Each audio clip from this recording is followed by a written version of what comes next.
Sesudah wafatnya Nabi Muhammad, ternyata ada banyak sekali barang-barang peninggalan beliau yang masih bisa kita jumpai hingga saat ini.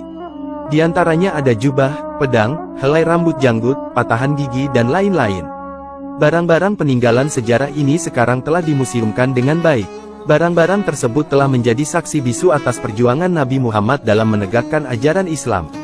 Oleh karena itu, sebagai umat Nabi Muhammad kita sebaiknya mengetahui apa saja barang-barang sisa peninggalan Nabi Muhammad. Dalam kitab Syama'il Muhammad Shallallahu Alaihi Wasallam karya Imam At-Tirmizi dijelaskan, bahwa salah satu peninggalan Nabi Muhammad adalah 10 pedang menakjubkan yang kini bisa kita lihat di Museum Topkapi Istanbul, Turki. Pedang yang pertama, yaitu pedang Al-Masur. Pedang ini dikenal dengan nama Al-Masur Al-Fijar. Pedang Al-Masur merupakan pedang yang diterima Rasulullah sebelum beliau menerima wahyu pertamanya. Pedang ini juga merupakan pemberian dari ayah beliau yaitu Sayyid Abdullah. Saat berhijrah dari Mekah ke Madinah, Rasulullah membawa pedang ini hingga diberikan bersama dengan peralatan perang lainnya kepada Ali bin Abi Thalib. Panjang pedang ini adalah 99 cm. Pegangan pedang ini juga dilapisi dengan emerald dan perak dengan bentuk dua kepala ular. Di dekat pegangan pedang tersebut terdapat tulisan Arab dengan lafaz Abdullah bin Abdul Muthalib. Pedang ini sekarang bisa kita lihat di Museum Topkapi, Turki. Pedang yang kedua, yaitu pedang Aladok. Aladok berarti memotong atau tajam. Dahulu, pedang ini dikirim kepada sahabat beliau sebelum perang Badar. Namun, pedang ini baru digunakan saat perang Uhud. Para pengikut dan sahabat Rasulullah menggunakan pedang ini sebagai tanda kesetiaan mereka terhadap beliau.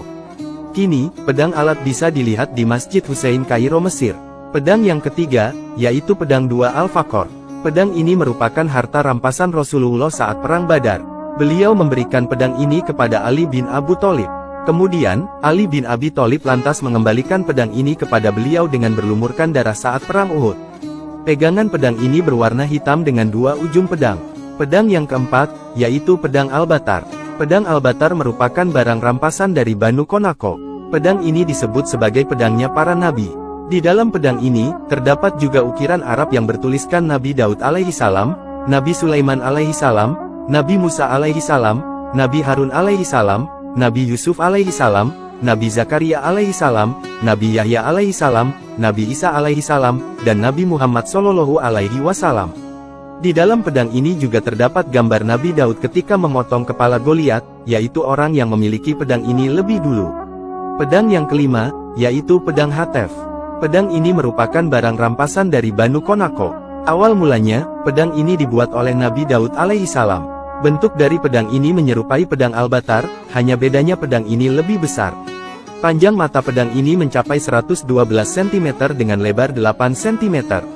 Nabi Daud dahulu juga menggunakan pedang ini, kemudian beliau mewariskannya ke suku Lewi hingga jatuh ke tangan Nabi Muhammad Shallallahu Alaihi Wasallam. Pedang ini juga bisa dilihat di Museum Topkapi, Turki. Pedang yang keenam, yaitu pedang Al-Mihdam. Menurut riwayat, pedang ini dahulu diberikan Nabi Muhammad kepada Ali bin Abi Thalib. Kemudian, beliau wariskan kepada anak-anaknya. Beberapa riwayat juga melaporkan, pedang ini merupakan barang rampasan yang didapat sahabat Ali saat ia memimpin perang di Suriah. Panjang pedang ini mencapai 97 cm dengan tulisan Zainal Abidin. Pedang yang ketujuh, yaitu pedang Ar-Rasub. Pedang ini, dahulu dijaga oleh keluarga Nabi Muhammad layaknya sebuah bahtera yang disimpan oleh bangsa Israel. Pedang ini memiliki panjang 140 cm dengan terdapat lingkaran emas di pedangnya. Saat ini, pedang ini dimuseumkan di Museum Topkapi, Turki. Dalam pedang ini juga terdapat tulisan dengan lafaz Jafar As-Shadiq. Pedang yang kedelapan, yaitu pedang Al-Qadib. Bentuk bilah pedang ini tipis, dan hampir mirip dengan tongkat. Pedang ini digunakan sebagai pertahanan saat berpergian tetapi tidak digunakan untuk perperangan. Di pedang ini juga terdapat lafaz syahadat. Panjang pedang ini mencapai 100 cm dengan wadah yang terbuat dari kulit hewan yang dicelup untuk menutupi pedang ini. Pedang yang kesembilan, yaitu pedang koli. Beberapa orang menyatakan, bahwa koli merujuk pada timah atau timah putih yang ditambang dari beberapa lokasi yang berbeda. Pedang ini juga salah satu dari 3 pedang rampasan dari Bani Konako. Ada juga riwayat lain yang mengatakan, bahwa pedang ini didapatkan oleh kakek Nabi Muhammad ketika pertama kali menemukan air Zam-Zam pertama kali. Pedang ini berukuran 100 cm dengan ukiran dalam tulisan Arab yang artinya, "Ini adalah pedang mulia dari rumah Nabi Muhammad Rasul Allah." Bentuk dari pedang ini juga berbeda dengan pedang pada umumnya, yaitu memiliki bentuk bergelombang. Pedang yang ke-10, yaitu pedang Zulfikar. Pedang ini mulanya dipegang oleh Nabi Muhammad, kemudian beliau berikan kepada Ali bin Abi Thalib. Pedang dengan dua ujung mata ini merupakan simbol jihad dan perjuangan sahabat Ali bin Abi Thalib.